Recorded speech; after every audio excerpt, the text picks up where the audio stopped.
Breyers, and today is a horrible rainy day in the UK here, so we're going to be making a model horse head collar and halter. This is a tutorial that I've been asked to make a few months ago and I just haven't got around to filming, so finally today is the day. I'm also really getting excited for Breyer Fest, which is in a couple of weeks now, so I'm going to be making actually a multicoloured head collar for the Catch Me / True North mould, which Danny the celebration horse is on this year, so that when she comes she can have this halter. So first of all, we'll go through what you need. So obviously you do need a model to help with getting the proportions right for your head collar. I would recommend using a model that you don't care too much about. Tack making can sometimes cause little scratches and blemishes. I'm really careful when I'm tack making, but do be very careful if there are an expensive model you want to make a halter for. So first of all, you're going to need some Grosgrain Ribbon, and I would be recommending the 3mm. The reason I recommend 3mm is it looks quite proportional in traditional scale, and the reason I recommend the Grosgrain Ribbon is because if you can see the little lines here, I don't know how well it'll pick up on the camera, but they look very similar to the nylon type halters you'll see in real horses. Just normal satin ribbon is absolutely fine. You can make a halter with this method using that. I just don't use it myself as I find it's not as realistic. Next up, you're going to need some glue. So I'm using the Bostick all-purpose clear glue. This is the best glue I've found for head collar making because it seems to bond the ribbon really nicely. But if you can't get hold of this, then I would say any sort of basic super glue, it doesn't need to be anything too fancy, should work absolutely fine. The only glues I haven't found that work very well for this are things like PVA and fabric glue. Basically both of them take quite a while to dry, so they're not the best if you're trying to get on with it. You can probably use them, but I've just not got the patience for them. You'll also need some jump rings. So I've got some jump rings all of different sizes in this little organiser here, which I definitely recommend getting lots and lots of jump rings if you're going to be making halters and tack.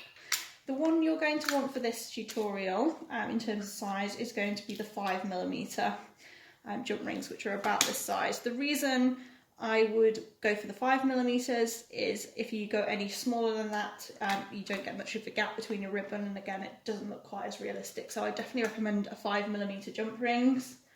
I have also got some optional extras here, so you can use these, or if you don't have them, you can make these halters and head collars with jump rings alone. I'll show you how to do both methods. So I've got here some Rio Rondo 3-ring halter slot pieces. So these are just to add a little bit of realism. I really like these, and you can buy them either directly from Rio Rondo themselves, or quite a lot of model horse suppliers stock them. If you're in the UK, I get mine from a German website, which I'll link down below just because I can't say its name, but it's super cheap to get them from there, particularly if you're putting in bulk orders. And I also have some 5mm buckles here as well that are done by Rio Rondo, again just for a bit of added realism, but you don't necessarily need to have either of those things to make this head collar. You can do it just with the jump rings. Finally, we've got some scissors here, so for cutting our ribbon the right length. I've got some large ones and I have some little smaller ones as well, but I find the large ones work better.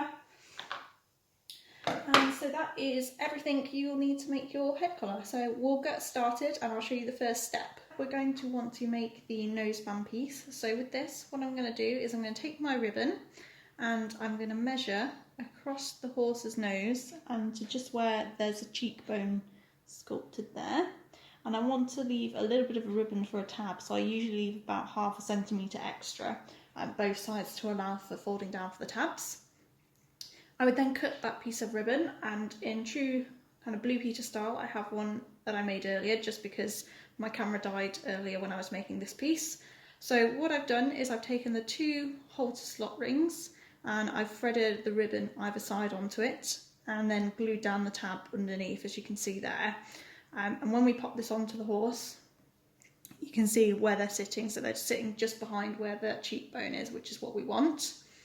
If you were doing this with jump rings, it would be exactly the same process. So what you do is you would take your jump ring and you would thread the ribbon round the jump ring and then fold down to make a tab. So you'd have 2 jump rings sitting either side where my halter slots are sitting at the moment. So that's the first step, so really straightforward, and I would definitely recommend keep comparing it to your model all the way through, as this is the best way to achieve the correct proportions. The next step is we're going to make the back of the nose piece. So essentially we're going to make the piece that goes underneath here. So I'm going to do this in a different colour as I'm trying to make a colourful horse of a different colour themed halter. So exactly the same. What we'll do is if we put our nose piece on just so we can see roughly where the halter slots are sitting. Then we take another different piece of ribbon and you can kind of see whereabouts you're going to need it to sit. So again, I would leave about ½ centimetre extra to allow for folding down for the tabs, and we're going to cut this piece here. Okay, so that's that piece cut. I'll put the model out of the way in a moment. So with these, you are going to want a little jump ring threading into the middle, and the reason for this is where you will attach any lead ropes. So I'm going to take a 5mm jump ring here, oops, and thread it on just into the middle of this piece to begin with. So there we go. And so this is just going to be sitting in the middle to allow us to attach lead ropes and things, so this doesn't need a tab folding directly around it. Then if you pick up your nose piece with either your halter slots on or your jump rings, you're then going to slide this on and fold down to create a tab again. So you slide it through. Oops, jump ring's fallen off, but that doesn't matter, I can thread it back on from the other end. And then we're going to glue this down. So I'm just going to grab some glue.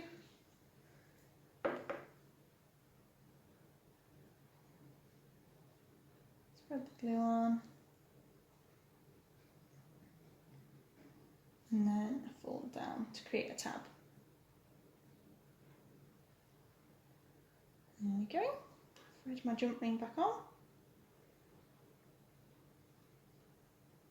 And then we're going to do exactly the same now, so we're going to fold it all the way around and bring it in so we can fold in for a tab.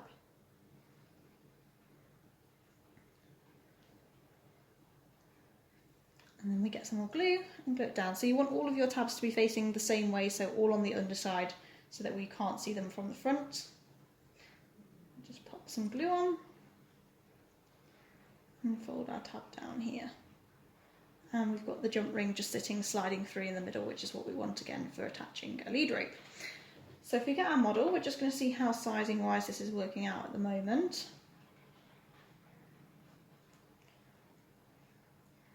So you can actually see it's way too big at the moment, so my measuring has been a little bit out, but that's not a problem. What we're going to do is if we unpeel one of the tabs, I'm just going to essentially take it out and cut the ribbon down inside. So I'm probably going to take off a fair chunk because that was quite a big oversizing on my part. And it's really simple if this happens to you, as I say, you can just take back the ribbon. So we'll just stick that down again. Now we're going to check the fit. And as you can see, this is sitting where we want it to. So we've got our halter slots either side there, and we've got our little back piece here. So that's much better fit now. So that's how you adjust it if you need to. It's literally just chop off a little bit of ribbon and peel the tab back. So we've now got our nose piece all sorted. And as you can see, it's just a fairly simple ring of ribbon. Next up, we've got the cheek pieces to make. So I'm going to pick, again, another different colour of ribbon. So let's see, I think if we go for maybe this lime green colour. So with your cheek pieces, what you're going to want to, again, is take your reference model. And we know that the halter rings were sitting approximately just here. And so you're going to measure from where the halter ring was sitting. I'll just spin him this way so you can see a bit better. So from where the halter ring was sitting, which was about there, and to just above his eye. And again, leave a little bit extra for making your tabs. You can always chop the ribbon down if you need to. So we're going to chop two pieces exactly the same length because we want this halter to be nice and even.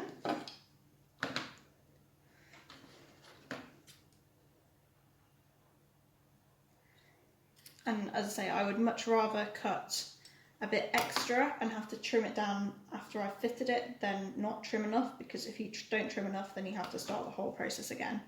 So always be a little bit on the more side than the less side is what I'd say. So I've got my 2 pieces here to be cheek pieces. So just not quite even, but that's fine. I'll just take a little bit more off. There we go. Right, so with your 2 cheek pieces, if you're using the Rio Rondo halter slots, then you're going to want to be putting them into the top slot of your little piece. If you're using just a jump ring, then you're just going to be slotting it onto the top of the jump ring. So if you're using a jump ring, let me grab one, you just want to slide it through. Oops. And again, make your tab as before, and you'll have the 2 pieces sitting this way for where your noseband is. So you'll have 3 pieces of ribbon all in total around your jump ring. But because I'm using the halter slots, I'm going to thread my piece through the top of the halter slot there.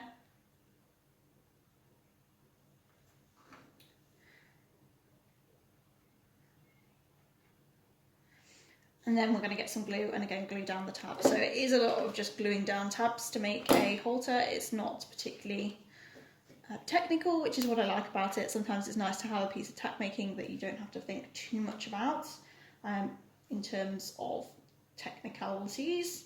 Again, you want your tabs to be glued so that they're facing the inside of the model, so you're not going to see them on the finished product. Glue the tab down and hold it down. Then we're going to do exactly the same for the other side and trying to glue it evenly so that this halter will be nice and even and it's not going to look a little bit dodgy when we pop it on the model. So again, I'm going to glue this in, and you can check whether they're even by just pushing them together like so. You can see that's pretty even there.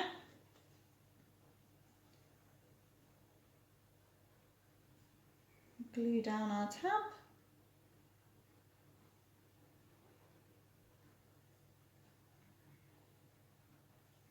There we go, so we've got our 2 cheek pieces attached now. Trying our new piece onto the model. We can see that this is sitting really nicely, so the pieces are sitting just above the eye here, which is what we want. And everything's all fitting really nicely. There's not too much movement, it's not too loose, it's not too tight. So I'm happy with how that's looking at the moment. Our next step is going to be to pop a jump ring onto the ends of either of these pieces. So again, I'm going to get my little 5mm jump rings here. Oops, let's get a few out. Oh, that one looks like it's been popped back in the wrong place. So with my 5mm jump ring, I'm just going to again thread it onto the end and fold down a tab here. And we're going to want these tabs to be even, so again that it's sitting even both sides. Get some glue.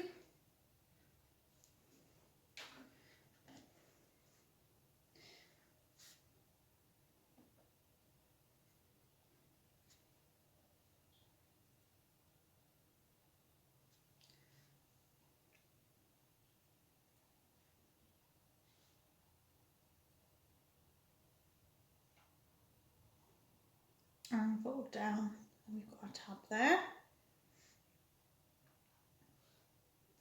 And we'll do exactly the same with the other side. So we've got our 2 strips now with a jump ring on our side. Again, I'm just going to squash them in equally to just check that they are nice and level. So I've got one jump ring that's sitting a little bit higher, so I'm just going to literally extend the tab to push the jump ring down. And this is why I would always recommend trying to compare side to side as well as on the model, because if you don't do this, then you can end up with sort of a wonky looking head collar, which is always not what you hope for when you're making them. And the great thing with these is, as I say, it's really easy to fix any problems. Essentially, you just need to either lengthen your tabs or chop a piece off. So it's not the end of the world if you can't quite get it level the first time, and it does often need a lot of readjustment, I find, to get it perfect. So quite happy with that, they're nice and level now. And again, we're just going to do a little comparison on the model. When you're comparing on your model, do make sure there's no kind of glue or anything poking out the sides, just so you don't get it all over them.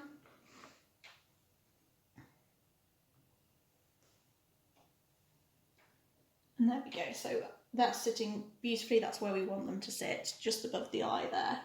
Kind of level with the corner is what I would say. So, we've done that little bit now.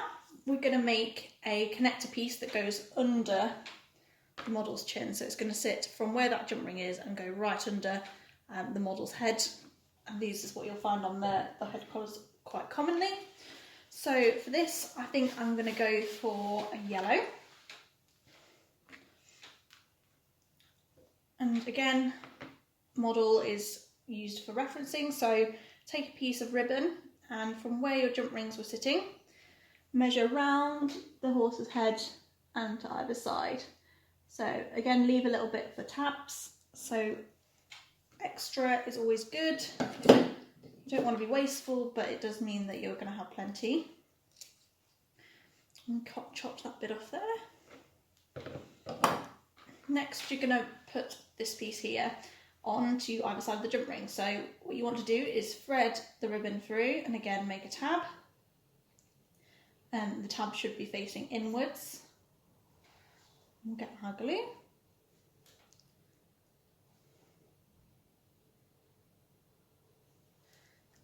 My glue is not in the best shape at the minute, so it is a little bit difficult for me to apply it as smoothly as I would usually do. I need to go to the shop and get some more, but it is really horrible, so I do not want to do that today. Okay, so we folded and made that tab. And then you're going to do exactly the same. But this time what you want to do is you want to take your ribbon from the outside in, so that the tabs are both going to sit inwards and you've got your strap connected. So we folded that in like that. You should now have a piece that looks a little bit like this, so with the bottom noseband and the two cheek pieces running up to a connector strap here. So we're obviously going to try it on our model just before we move on to the next stage, just to make sure everything's fitting as we'd expect. So we're going to slide it over the model's nose.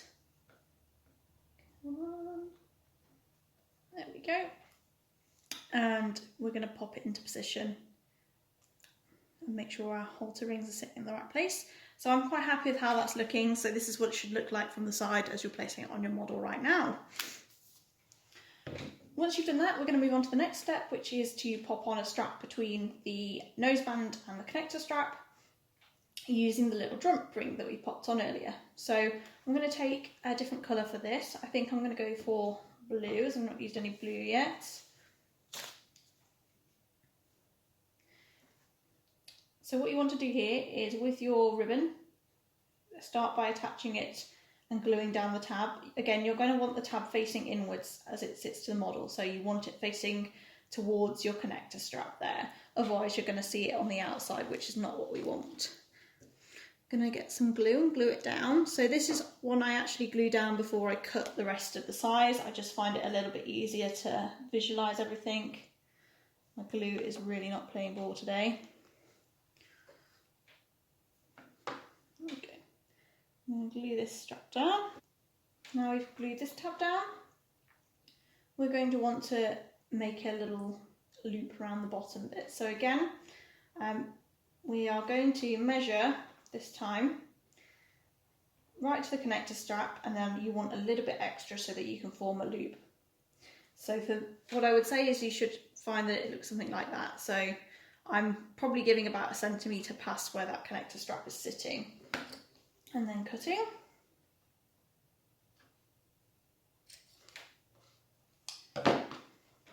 Now we're going to make a little loop around the back connector strap. So what you want to do is make sure this new piece of ribbon that you're popping on goes underneath the connector strap there between the two jump rings, and then you want to fold it over on itself so that you've got a little loop, and so it's going to slide up and down and be movable.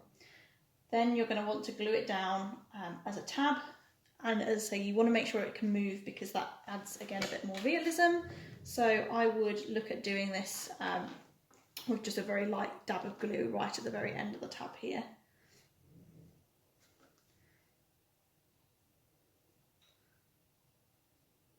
Okay, so you've got this strap now sitting in the centre, and you know what we're going to do next. You've probably got the idea by now, is we're going to test it on the model. With these connector straps, I sometimes find you do have to shorten them, but on the whole this method tends to work for most of the time. So yeah, I am going to have to shorten it a little bit, I think. Let's have a little look. So you can see here it's a little bit long, it's kind of bunching up. So I'm just going to cut it down and just re-glue it. As I say, with making halters, you always want to just be double checking on your model. If it's too long, chop a bit off and re-glue. And the good thing with the glue I'm using in particular is that it is a really nice, easy glue to peel and re-glue. It's not so easy to peel once it's been dry for a while, but if you've literally just glued it, it's really easy to peel that back and re-glue, which is what I like to do quite a lot with these halters because I find it's the easiest way to get them to fit. And after that step, you should have something that looks like this. So we've now got our noseband, our cheek pieces, the little strap that goes under the horse's head, and the straight strap that's connecting the two that should be movable. So you've made a loop that it can move up and down. We're on to the home straight now, and there's just the final bit left to do, which is to make the strap right at the very top of the head. So we've just got to pop on now a couple more pieces of ribbon and our halter will be done. So I'm going to pop on the strap that goes across the back of the horse's head now. So I'm going to attach a strap that will basically be threaded through the buckle. So what I'm going to do is I'm going to go for pink for this time, and we're going to attach our bit of pink ribbon, again folding the tab inwards so that it's all facing internally to the horse and looking nice and neat on the outside. As I say, you'll find with the halter making that on the inside they don't look too neat because you've got lots and lots of tabs, but on the outside they look beautifully neat if you fold down the tabs nice and accurately. There we go, I'm going to fold down this tab here, hold it down until we're happy with it. Now it's time to fit it to our model, so I'm going to get Catch Me here to pop on the halter for us, and I'll spin him so you can see. So we've got everything in alignment there. We're now going to want to see where we want this thread to end. So with the horses on this side, I'm going to cut to about here. So I tend to cut it so that it's just in line with this other jump ring that's just opposite the eye. So I'm going to cut about here, and with this piece, where you cut it is quite important because you want it again to look quite realistic and also for it to not fray over time. So when you're cutting this piece, you want to cut the ribbon at a diagonal, so not straight across. If you don't quite get it on the first cut, I didn't quite do it properly there. Let's try again. Until you're happy with it. So I've got a nice diagonal sharp line there. When you've done that, you're going to want to cover the end with just a tiny little bit of clear glue. And the reason I do this is essentially it stops it fraying. So I get a little bit of glue just right on the very end and allow it to dry. So what this means is when you're threading your halters in and out, it's not going to fray at the bottom there. Otherwise, ribbon does tend to fray over time. So it's really important that you pop a little bit of dab of glue right at the very end and allow that to dry. It will just mean your halters are a lot more durable. So while that's drying, we can look at fitting the other side. So the other side is going to have our buckle on it. So I've got one of the Rio Rondo buckles here, and we're going to get a little bit of ribbon. I'm going to go for a blue side to this other side here. Just pop this on.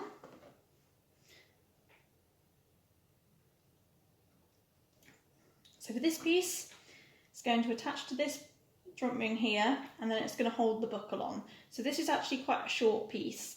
So what you're going to want is enough for a tab to go around the jump ring, and then enough to make a little tab around the buckle. So I would say probably about a 2.5 to 3 centimetre piece on average is what I find works well for this. Again, measuring against your model is always the recommended approach because you'll get much more accurate results that way. So we're going to take this piece and fold it around the jump ring, again tabs to the inside. Then we're going to get our buckle, and with the buckles, if you're using the Rio Rondo buckles, you want to essentially thread your ribbon around the middle bar. So I start at the top and grab my buckle. Oh, I'm really clumsy with my fingers today. So you want to start by threading it in the top bit there, and then around and through the bottom.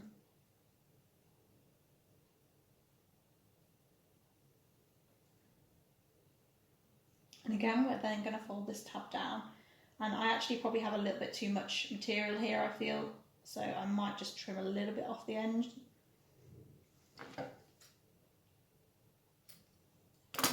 And and then we're going to glue the tab down. So this is our final tab.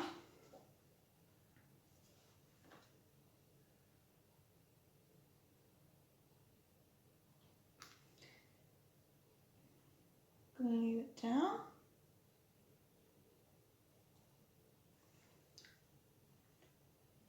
And that's how you attach the buckle. If you're doing this with jump rings, I'll just show you how that would look with jump rings. So what you would do is you would get a piece of ribbon. I'll see if I've got a little bit shorter one. There we go, we'll go for this. You get your piece of ribbon and 2 jump rings. So if you want to make a buckle with just jump rings, it is fairly straightforward. What you want to do is thread 2 jump rings on, and then once you've threaded 2 jump rings on, if you glue down a tab, just as I've been doing the whole process through, you will then find your 2 buckles you can splay out like this. And so, sorry, your 2 jump rings you can splay out like this, which will make a buckle. So then you can thread your ribbon through that one and then down under this. So it is really easy to make a buckle just out of jump rings. I find if you're wanting to just make one-off halters or not really have the Rio Rondo stuff, that's absolutely fine. This works really well, and I have used this method a few times for making head collars before I made loads and loads of them. So again, you just want your 5mm jump rings and just to thread a piece of ribbon between the 2 of them and glue it down as a tab, and you should have a lovely buckle that you can pop on in place of where mine is here, and that will allow you to thread your ribbon through and attach it to your horse. If you've managed to follow along this tutorial, I'm hoping you're going to end up with something that looks a little bit like this. So this is my finished head collar today. We have one side where you don't have anything doing up, and then the other side you should have a buckle at the top there, which will allow you to buckle it all up. I've gone for quite a colourful design, as this will be for my Breyer celebration horse Danny when she arrives in the next couple of months. You can do yours any colour you want, and I'd love to see different designs that you come up with, particularly if you use my tutorial. It would be amazing to see what you manage to make. Any questions, I'm more than happy to answer them in the comments or do another video with question and answers. I absolutely love making head collars, and they are the most simple pieces of tack I think to make. Once you've made one, you will be easily able to make lots and lots more, and you'll get quicker at them as well because you know which bits need to fit where. The main point I would take home is always have a reference model for making head collars, just so you can make sure it's fitting properly, and make sure that you always cut more ribbon than you think you need. I hope you enjoyed this tutorial today. As I say, any questions, I'm more than happy to answer them. I will be doing a part 2 as well for this video, which will be how to make a matching lead rope for your head collar, using essentially some bits of embroidery thread and some jump rings. So I hope to have that up over the next couple of weeks, and fingers crossed you managed to follow me along in this tutorial. This is only the second tutorial I've made, and I'm still very much learning how to put together explanations for how I make stuff, because in my head it all makes sense. So I really hope you've managed to follow along. As I say, any problems or questions, I'm more than happy to help, and I hope you have a great time making your own head collar or halter. Until another day, take care now, and bye bye.